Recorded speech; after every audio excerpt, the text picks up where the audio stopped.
नमस्कार दोस्तों, आशा करता हूँ आप सभी अच्छे होंगे और आज है 29 जनवरी और आज के करंट अफेयर टॉपिक में थोड़ा-सा चेंज है।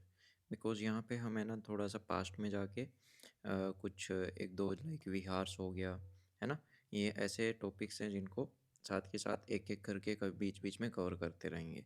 ताकि क्या है ना प्रीलिम्स के अंदर ऐसे टाइप के क्वेश्चंस और ऐसे टाइप के टॉपिक्स में से काफ़ी क्वेश्चंस निकलते हैं।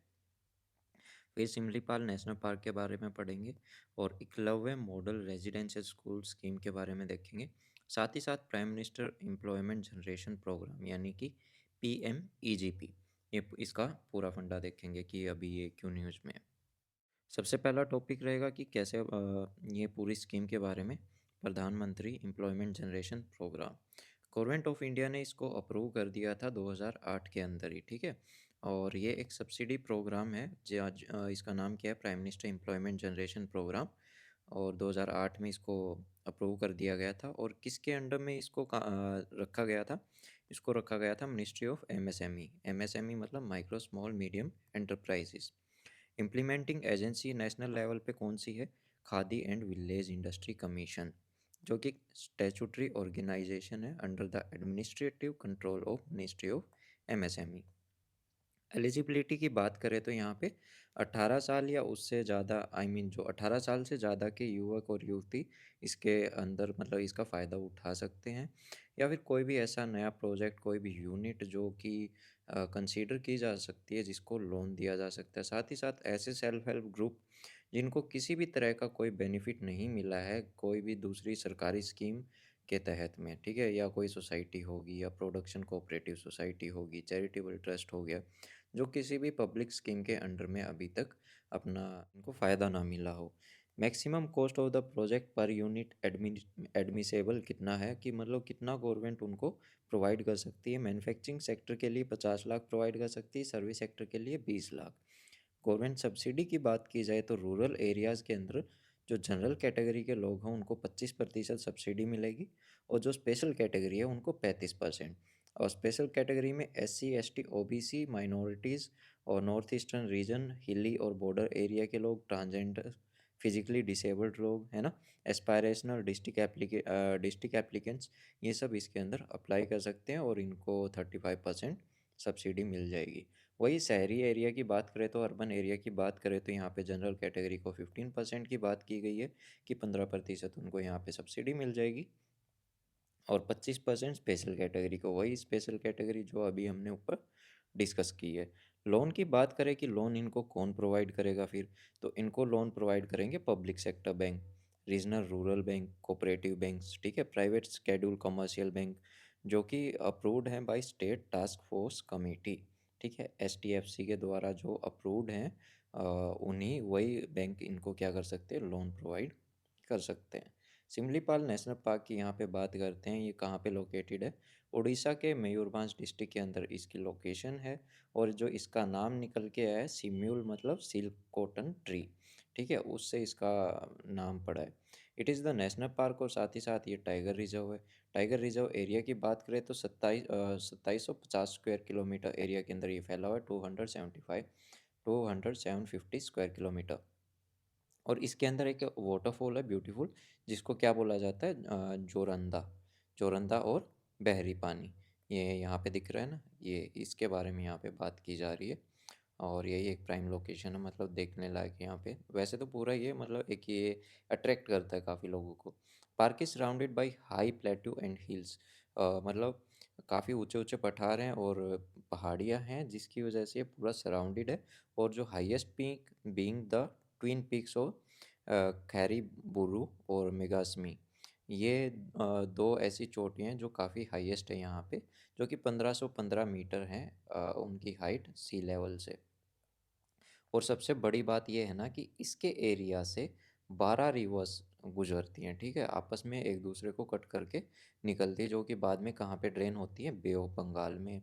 और ये दो चार जगह हैं, देख लेना, ठीक है। तो इनसे होती हुई वो कहाँ पे निकल जाती है, बे ऑफ बंगाल में जाके गिर जाती है।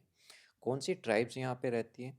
कोला होगी, संथल, भूमिजा, बातुड़ी, गोंडास, खाड़िया, मकाडिया एंड देन सहारा। ये कुछ ऐसी ट्राइब्स हैं जो इस पूरे एरिया के अंदर रहती हैं। और वेजिटेशन की बात करें तो यहाँ पे डेसिडुअस और कुछ सेमी एवरग्रीन फॉरेस्ट हैं, पेड़ हैं जो यहाँ पे ज़्यादातर देखने को मिलते हैं। डोमिनेंट ट्री स्पीसीज़ की बात करें जो कि सबसे ज़्यादा है तो वो है साल के ट्री, ठीक है। और इसके अंदर हाईएस्ट टाइगर पॉपुलेशन है उड़ीसा स्टेट के अंदर। Apart from the tiger the major mammals यहाँ पे कौन कौन से और मैमल्स पाए जाते हैं, लेपर्ड हो गया, sambar, barking deer, gaur, jungle cat, wild boar, four horn antelope, giant squirrel और कॉमन लंगूर यहाँ पे आपको देखने को मिल जाएंगे। साथ ही साथ grey hornbill, Indian piped hornbill और मालाबार पाइप्ड हॉर्नबिल ये भी यहाँ पे पाए जाते हैं। Park also has a sizeable population of reptiles, यहाँ पे रेप्टाइल्स भी काफ़ी हैं, जिनके अंदर सबसे ज़्यादा पाया जाने वाला यहाँ पे लॉन्गेस्ट वेनमस स्नेक यानी कि किंग कोबरा, और उसके साथ ही ट्राइकार्सिनेट हिल टर्टल ये भी यहाँ पे ज़्यादातर देखने को मिल जाएंगे। अब बात करते हैं विहार्स की। ये तो तीनों विहार हैं, ये चैत्या है, ठीक है। तो ये पूरा देखते हैं मैटर क्या है। विहार्स क्या है ना, ancient term, it was the ancient term of the Buddhist monastery. Buddhist monastery को पुराने समय पे विहार्स बोला जाता था। ओरिजिनली तो विहार्स को बनाया क्यों गया था, ताकि जो जितने भी साधु संत जो घूमते फिरते रहते थे ना, रेनी सीजन के समय पे वो ज़्यादातर घूम फिर नहीं जा सकते थे, ठीक है, ट्रेवल नहीं कर पाते थे, तो उनके रुकने के लिए इसको बनाया गया था।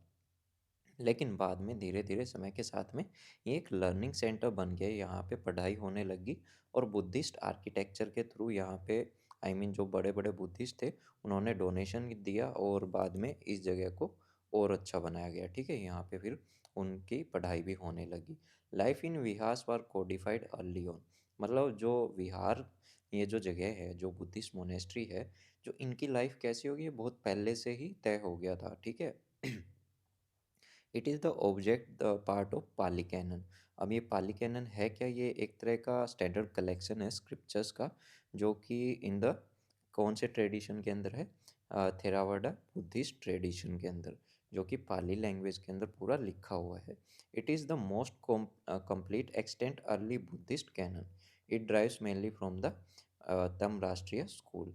तो कौन से स्कूल से निकल के बना है ये बना है तम राष्ट्रीय स्कूल से निकल के। Typical last sites such as Ajanta cave, Aurangabad cave, Karli caves, Kanheri caves, यहाँ पे काफ़ी तरह के विहार्स आपको देखने को मिल जाएंगे। एक रॉक कट विहार है कहाँ पे, इलोरा के अंदर, ठीक है, जो कि किसका एग्जाम्पल है, विहार्स का एग्जाम्पल है। अब बात करते हैं चैत्याज के बारे में। It refers to the shrine. Shrine क्या होता है, कोई भी ऐसी जगह जहाँ पे हम पूजा पाठ करते हैं ना, सेंचुरी, टेम्पल हो गया, प्रेयर हॉल हो गया इंडियन रिलीजन के अंदर। Most early example of chaitya that survives are the Indian rock cut architecture. ऐसे आर्किटेक्चर जो पूरी पहाड़ी को काट के बनाए गए हैं, ये दिख रहा है ना आपको, ये पूरा एक सिंगल पीस था किसका, पत्थर का, जिसको बाद में काट के पुराने समय में इसको बनाया गया था। चैत्या है जाइगेंटिक हॉल, एक बहुत बड़ा हॉल होता था जिसकी रूफ वोल्टेड होती थी, ठीक है, with lots of sculpture work on the pillar and the entrance. यहाँ पे मैं आपको दिखाता हूँ चैत्या, ये हो गया चैत्या, जिसकी जो ये रूफ है ना, ये बिल्कुल ऐसे घूमी हुई है, और यहाँ पे बहुत सारे पिलर्स है, ये दिख रहे हैं ना पिलर्स, और इन पिलर्स पे भी बहुत काम किया गया होता है, ठीक है। इनके ऊपर कई तरह की निकासियाँ बनी होती है। यहाँ पे भी आपको दिख रहा होगा, ये यहाँ पे भी देख लो, ठीक है ना, बहुत तरह के डिज़ाइन बनाए हुए हैं। तो यहीं इस पे बनाया गया था। जो लार्जेस्ट चैत्याग्रह है among the Buddhist monuments in India, वो कहाँ पे है, वो है कार्ली केव्स के अंदर। और मैनी चैत्यास के अंदर तो उनके पीछे स्तूपा भी बने होते हैं। स्तूपा तो देखो सीधी सी बात है, स्तूपा का जब नाम याद आता है तो गौतम बुद्ध जी का चित्र हमारे सामने आ जाता है। चैत्या को पहले कार्व करके बनाया जाता था रेक्टेंगुलर हाल्स के अंदर, और उनकी रूफ तो मैंने आपको दिखाई दी, और पिलर्स भी मैंने आपको दिखा दिए।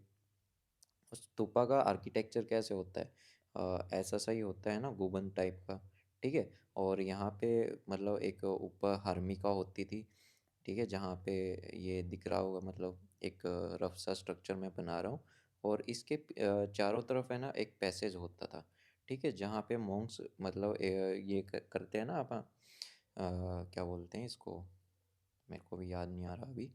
तो ऐसे चक्कर से काटते हैं, ठीक है। तो उसको उस पैसेज को बोला जाता था एम्बुलेटरी पैसेज।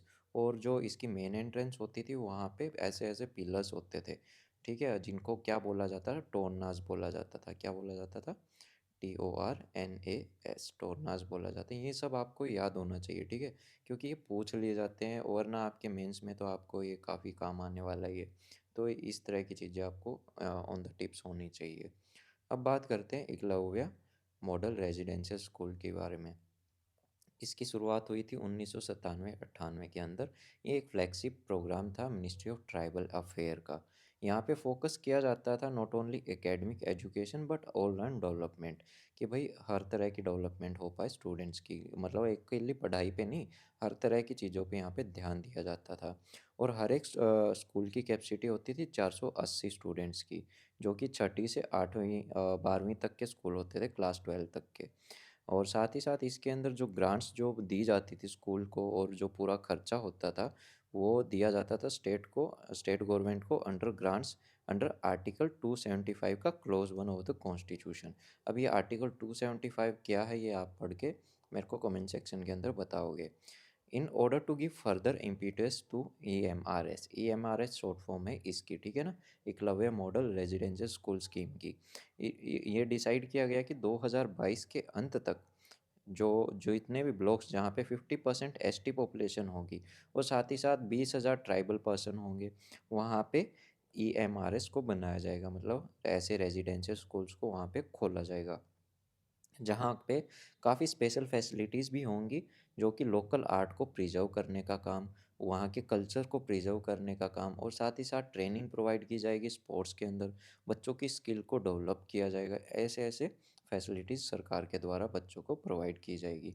2011 के सेंसस के फिगर्स की बात करें तो उस समय पे 564 सब डिस्ट्रिक्ट्स मतलब such sub districts out of which there is EMRS in 102 sub district, मतलब 564 सब डिस्ट्रिक्ट्स के अंदर से 102 के अंदर EMRS थे, मतलब एकलव्य ये क्या कहते हैं, मॉडल रेजिडेंशियल स्कूल्स थे। जहाँ पे रेजिडेंशियल मतलब बच्चे वहाँ पे हॉस्टल फैसिलिटी प्रोवाइड होती थी, बच्चे उसके अंदर भी रह सकते थे। और 462 नए स्कूल खोलने की बात हो रही थी, क्योंकि भाई 2022 के अंत तक हम इतने खोल लेंगे, अभी नई रिपोर्ट आई नहीं है तो उसके अकॉर्डिंग ही पता लगेगा। एक तरह से ये फ्लो चार्ट सा बना हुआ है, यहाँ पे देख सकते हो। मतलब जितनी भी ट्राइबल पॉपुलेशन अगर वहाँ पे ज़्यादा होगी, उनका कोई यूनिक क्या कहते हैं कोई कल्चर होगा, तो उनको अच्छी क्वालिटी एजुकेशन प्रोवाइड करने के लिए एकलव्य मॉडल स्कूल को बनाया गया, ठीक है? यहाँ पे एडमिशन की बात करें तो छठी से 12वीं तक की आपको एजुकेशन प्रोवाइड की जाएगी। एक स्कूल की कैपेसिटी 480 स्टूडेंट की होगी। किसके अंडर में आता है? मिनिस्ट्री ऑफ ट्राइबल अफेयर के अंडर में आता है, ठीक है ना? और स्टेट गवर्नमेंट के अंडर में इसको पूरा फंड मिलता है, जहाँ पे CBSE करिकुलम के तहत इंग्लिश मीडियम और हिंदी मीडियम के अंदर अच्छी क्वालिटी की एजुकेशन प्रोवाइड की जाएगी। जहाँ पे आप बाद में बच्चों को देखो, उनको अच्छी पढ़ाई मिलेगी तो अच्छा रोज़गार पाने में सक्षम होंगे, और साथ ही साथ वहाँ पे जो और लोग होंगे उनको भी एक तरह से एम्प्लॉयमेंट मिल जाएगा, और समय के साथ हमारी GDP में भी फिर और सुधार आएगा। जो बोर्डिंग स्कूल होते हैं वहाँ पे उसके अंदर और भी ज़्यादा स्टूडेंट्स आ सकते हैं, जहाँ पे हॉस्टल फैसिलिटी नहीं होगी, ठीक है? ये द्रोणाचार्य इनका शिष्य था एकलव्य, ठीक है? Son of the chief Hunter in the forest of Hastinapur. तो ये मैंने एक चार्ट के थ्रू भी आपको समझा दिया। अगर वीडियो अच्छी लगी हो तो लाइक कीजिएगा, चैनल को सब्सक्राइब कीजिएगा। इसकी PDF अगर आपको चाहिए हो तो मेरे साथ टेलीग्राम पे जुड़ जाइए, तो उसका लिंक भी आपको डिस्क्रिप्शन में मिल जाएगा। तो मिलते हैं अपनी अगली क्लास के अंदर, तब तक ध्यान रखिए। Thank you. Have a nice day.